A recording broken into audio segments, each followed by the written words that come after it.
जय माता दी मित्रों, हमारे YouTube चैनल में आपका हार्दिक स्वागत है। मित्रों, अगर आप भी भगत बनना चाहते हैं, आप भी ओझा बनना चाहते हैं, सोखा बनना चाहते हैं, तांत्रिक बनना चाहते हैं या फिर इस मार्ग में आगे बढ़ना चाहते हैं, तंत्र के मार्ग में आगे बढ़ना चाहते हैं, अध्यात्म के मार्ग में आगे बढ़ना चाहते हैं, तो मैं आपका मार्गदर्शन करूँगा इस वीडियो में कि किस प्रकार से आप स्टेप बाय स्टेप आगे बढ़ सकते हो।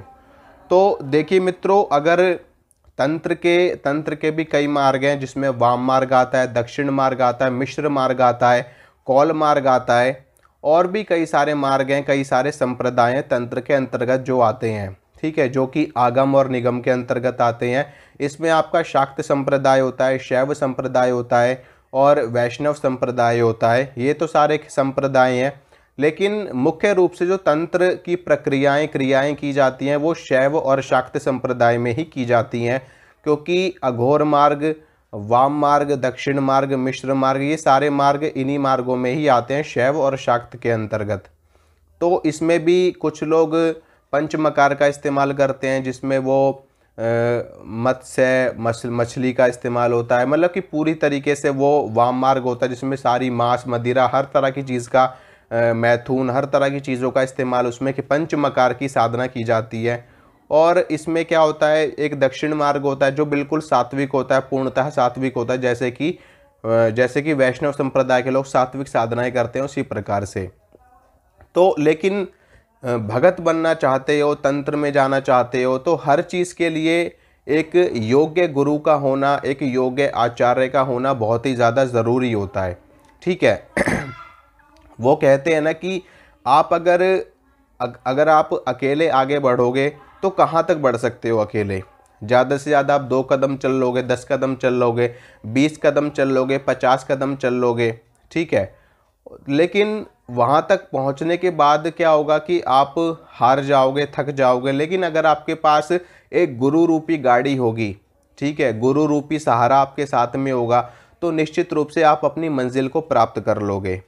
अपने आप साधना तो आप कर लोगे, कोई दिक्कत नहीं, सिद्धि भी मिल जाती है अपने आप साधना करने पे, साधनाएं सफल भी हो जाती हैं, लोगों को शक्तियां भी प्राप्त हो जाती हैं। लेकिन ऐसे लोग ना ज़्यादा समय तक सरवाइव नहीं कर पाते। ठीक है, 2-4 साल कर लेंगे, 10 साल कर लेंगे, 15 साल कर लेंगे, 20 साल कर लेंगे, लेकिन अंत में गुरु की आवश्यकता तो पड़ती ही पड़ती है। कहीं ना कहीं जाकर के आपको गुरु से जुड़ना ही पड़ेगा, चाहे आप अभी जुड़ जाओ, चाहे आप बाद में जुड़ना, चाहे आप उसके बाद में जुड़ना, लेकिन जुड़ना तो आपको पड़ेगा ही। सिद्धि आप बगैर गुरु के भी कर सकते हो और गुरु धारण करने के बाद में भी आप सिद्धि कर सकते हो, लेकिन दोनों में फ़र्क होगा। बगैर गुरु के अगर आप सिद्धि करोगे तो वो सिद्धि बेलगाम घोड़े की तरह चलती है। समझ गए ना मेरे कहने का मतलब, कि जब आप शुरुआत में गाड़ी चलाना सीखते हो ना, तो जैसे आपको लगता है ना कि गाड़ी कहीं भी भाग जाएगी। ठीक है, ना तो ब्रेक पे आपका कंट्रोल होता है, ना क्लच पे आपका कंट्रोल होता है, ना रेस पे आपका कंट्रोल होता है। मतलब कि आप नई नई गाड़ी सीख रहे हो और वो गाड़ी कहीं भी जा रही है, तो उस गाड़ी को आप कहीं भी ठोक सकते हो और उस ठोकने में, उस दुर्घटना में आपका नुकसान भी हो सकता है, गाड़ी का नुकसान भी हो सकता है। तो ऐसे में खैर यहाँ पे तो बात शक्तियों की है, तो शक्तियों को तो कोई नुकसान होना नहीं है। शक्ति तो यथार्थ है, ठीक है, वो आदि से भी है, वो अंत से भी है। शक्ति का ना तो प्रारंभ होता है, ना ही शक्ति का अंत होता है। शक्ति सदैव विद्यमान रहती है। ऊर्जा शक्ति हमेशा व्याप्त रहती है, विद्यमान रहती है। सिर्फ ऊर्जा और शक्ति रूपांतरित होती है, एक फॉर्म से दूसरे फॉर्म में कन्वर्ट होती है, ट्रांसफॉर्म होती है। तो सिद्धि वैसी रहेगी, लेकिन ये है कि अगर बगैर गुरु के उस सिद्धि को आप चलाओगे ना, तो वो सिद्धि आपको नुकसान पहुंचा सकती है या फिर और किसी को नुकसान पहुंचा सकती है, या फिर आपसे कंट्रोल ही नहीं होगी, बल्कि आप उस सिद्धि के कंट्रोल में चलोगे। तो ये चीज़ें होती हैं। लेकिन अगर आपके पास गुरु रूपी नौका रहेगी, गुरु रूपी गाड़ी रहेगी, तो आप आसानी से पार लग जाओगे, आपको आपके लक्ष्य की प्राप्ति हो जाएगी। और इसमें गुरु भी ढूंढना बहुत ज़रूरी है। और गुरु भी कैसा होना चाहिए, योग्य होना चाहिए, सिद्ध होना चाहिए, सच्चा होना चाहिए। ठीक है, और जो वास्तव में आपको ज्ञान दे सके। खैर आजकल बहुत ही कम ही ऐसे गुरु हैं जो योग्य हैं, जो सिद्ध हैं, और जो सच्चा ज्ञान आपको दे सकें। सबसे सबसे अच्छी और सबसे ज़रूरी बात होती है सच्चाई। ठीक है, मन में सच्चाई होनी चाहिए, भाव में सच्चाई होनी चाहिए। कपट वाली भावना कहीं नहीं होनी चाहिए। अगर कपट वाली भावना आ गई गुरु के अंदर या फिर गुरु के शिष्य के अंदर, तो निश्चित रूप से वहाँ पर गुरु और शिष्य का संबंध बिगड़ जाता है। तो इस लाइन में बढ़ने के लिए गुरु का मार्गदर्शन अगर आप ले लोगे तो बहुत ही ज़्यादा उत्तम रहेगा। नहीं तो आप बगैर गुरु के साधना कर सकते हो। शुरुआत में आप 2 4 10 साधनाएं कर सकते हो, कोई आपत्ति वाली बात नहीं है। लेकिन तब आप कौन सी साधना करोगे जो आप बगैर गुरु के कर सकते हो? भगवान शिव की साधना बगैर गुरु के कर सकते हो, या फिर आप उनको गुरु के रूप में प्राप्त करने के लिए कर सकते हो, या फिर आप माँ दुर्गा की साधना कर सकते हो बगैर गुरु के, हनुमान जी की साधना बगैर गुरु के कर सकते हो, भगवान विष्णु की साधना, भगवान श्री कृष्ण की साधना कर सकते हो। ठीक है, इन सब की साधना या बगैर गुरु के कर सकते हो, कोई आपत्ति वाली बात नहीं है। लेकिन तंत्र की जो उग्र शक्तियाँ हैं उनकी साधना बगैर गुरु के मत करना। ठीक है, जैसे कि काली हो गई, भैरव हो गए और भगवान नरसिंह हो गए, और भी जो उग्र शक्तियाँ तंत्र की जैसे कि योगिनियाँ हो गई, यक्षिणियाँ हो गई। ठीक है, तो इस तरह की साधनाओं को बगैर गुरु के मत करना। नहीं तो सिद्धि तो आपको प्राप्त हो जाएगी, लेकिन आपको उस सिद्धि को चलाना कैसे है, कैसे कहाँ रखना है, कहाँ पे कैसे इस्तेमाल करना है, या वो शक्ति प्रकट हो गई आपके सामने तो क्या भोग देना है, क्या चीज़ है, तो इन सब चीज़ों की नॉलेज तो आपको होनी चाहिए। अगर आप मान लो आपके पास से सारी पर्याप्त नॉलेज है, कोई दिक्कत नहीं, नॉलेज है, आपको सिद्धि भी मिल जाती है। बहुत सारे लोग ऐसे हैं जो बिना गुरु के साधना करते हैं, उनको सिद्धि भी प्राप्त हो जाती है, उनके पास शक्तियाँ भी होती हैं।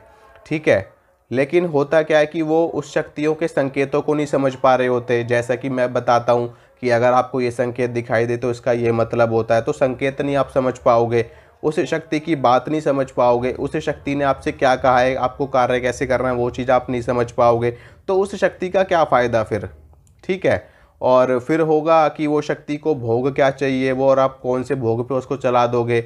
मान लो आपको वैष्णव रूप में चलानी है और वो शक्ति ने आपसे कुछ वैसा भोग मांगा और आपने दे दिया उसको, तो फिर वो दूसरे भोग पे शक्ति चल जाती है।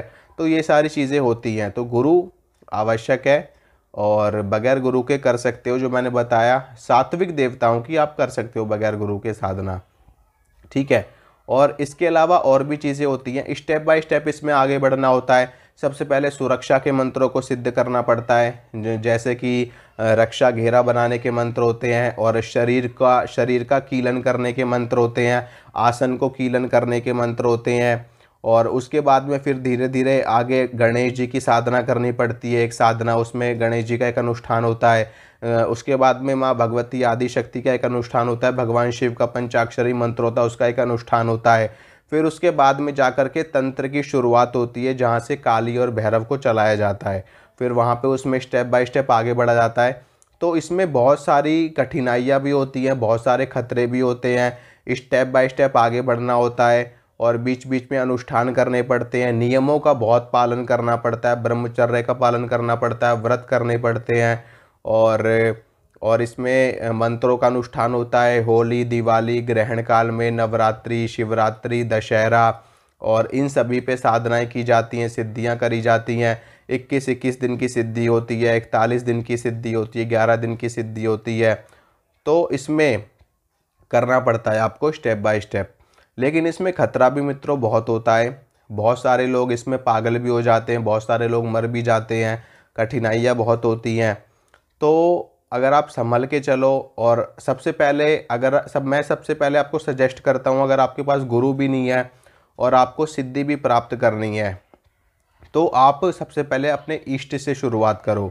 आपके जो भी इष्ट देव हैं, ठीक है, चाहे हनुमान जी हों, चाहे भगवान शिव हो, चाहे माँ दुर्गा हो, चाहे माता काली हो, चाहे भगवान भैरव हो, भगवान विष्णु हो, कोई भी आपके इष्ट हैं, सबसे पहले आप उनकी सामान्य पूजा करनी शुरू करो। पूजा सामान्य जैसे पंचोपचार से पूजा की जाती है। सबसे पहले आप चालीसा पढ़ो, चालीसा पढ़ने के बाद में फिर आप स्तोत्रों का पाठ करना शुरू करो। जब इस पहले चालीसा को सिद्ध करो, फिर स्तोत्र को सिद्ध करो, स्तोत्र सिद्ध करने के बाद में फिर आप उनका मंत्र लो, फिर मंत्र को सिद्ध करो। ठीक है, मंत्र को सिद्ध करने के बाद में फिर आप उनकी जो तंत्र की साधना है उन तंत्र की साधनाओं में जाओ। ऐसे करके आपको पूरी सिद्धि प्राप्त हो जाएगी आपके इष्ट की। फिर आप उन्हीं को ही अपना गुरु मान सकते हो। अगर आप उन्हीं को ही अपना गुरु बना लोगे तो आपको बिल्कुल भी कोई भी खतरा नहीं होगा और उनकी कृपा भी आपको मिलनी शुरू हो जाएगी, उनका साक्षात्कार भी आपको होना शुरू हो जाएगा। लेकिन इन सब चीज़ों में भी काफ़ी समय लगता है, ठीक है, वर्षों का समय लग जाता है इसमें। ये कोई ऐसी चीज़ नहीं है कि आपको 2-4 महीने में मिल जाएगी, इसमें वर्षों का समय लगता है मित्रों, ठीक है, वर्षों लग जाते हैं इन सब चीज़ों में भी। तो ऐसे आपको स्टेप बाय स्टेप बढ़ना है, ठीक है। और मार्ग बहुत खतरनाक होता है ये, इसमें आप अगर किसी का इलाज करते हो तो उसकी चीज़ें आपके ऊपर आकर के लग जाती हैं और फिर उनको भोग प्रसाद दे करके शांत करना पड़ता है, या उनको शमशान में छोड़ के आना पड़ता है, किसी चौराहे पे छोड़ के आना पड़ता है, और जगह सुनसान जगह पे छोड़ करके आना पड़ता है, किसी पेड़ में छोड़ करके आना पड़ता है। इस तरह की चीज़ें होती है, ठीक है। और छोड़ने में क्या होता है कि बहुत रिस्क होता है, ख़तरा होता है, और वो चीज़ कई बार अपने ऊपर ही पड़ जाती है। कई बार सामने वाली चीज़ बहुत ही ज़्यादा भयंकर होती है, ख़तरनाक होती है, भक्तों को ही अपनी जान गंवानी पड़ जाती है कई बार। तो बहुत रिस्क वाला काम है। लेकिन हाँ, ऐसा नहीं है कि बगैर रिस्क के भी तो आप इसमें आप बढ़ ही नहीं सकते आगे। और ख़ास तौर पे इस मार्ग में आगे बढ़ने के लिए एक तो दृढ़ संकल्प ज़रूर होना चाहिए, विश्वास ज़रूर होना चाहिए, और विश्वास, श्रद्धा, दृढ़ संकल्प, समर्पण, इन सभी चीज़ों के बगैर इस लाइन में आप, इस मार्ग में आप आगे बढ़ ही नहीं सकते। ये सारी चीज़ें आपके अंदर होनी चाहिए, तभी आप एक सफल भगत बन सकते हो, ठीक है मित्रों। आशा करता हूँ मित्रों जो जानकारी मैंने आपको दी है आपको अच्छी लगी होगी, आपको पसंद आई होगी। अगर मेरे द्वारा दी गई जानकारी आपको अच्छी लगती है तो वीडियो को लाइक करना, वीडियो को शेयर करना, चैनल को सब्सक्राइब करना। इसी तरह की जानकारी मैं आपको देता रहूँगा। मिलूँगा आपसे अगली वीडियो में। जय माता रानी की।